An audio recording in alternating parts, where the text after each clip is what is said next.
আমার না খুব ভয় লাগতেছে। কিসের ভয়? এতদিন পর খালার সামনে, তাও আবার একবারে জামাই সাইজা। আরে চিন্তা নাই, আমি আছি, নো টেনশন। কিরে মির্জা, কতদিন পরে আসলি?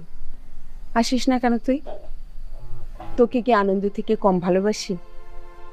না খালা, তা কেন হবে? আসলে খালা সময়ই পাই না, দোকানে এত ভিড়।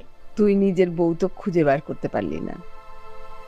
আমরা কিন্তু মা বেটা মিলে তোর জন্য বউ খুঁজে বার করছি। কি সমস্যা নাই তো? না না খালা, সমস্যা থাকবে কেন? কি রে, সমস্যা কি বল? কিন্তু খালাই, এই নতুন বউ নিয়া উঠমু কই, এটা নিয়ে একটু ভয় লাগতেছে। বোকা, ভয়ের কি আছে?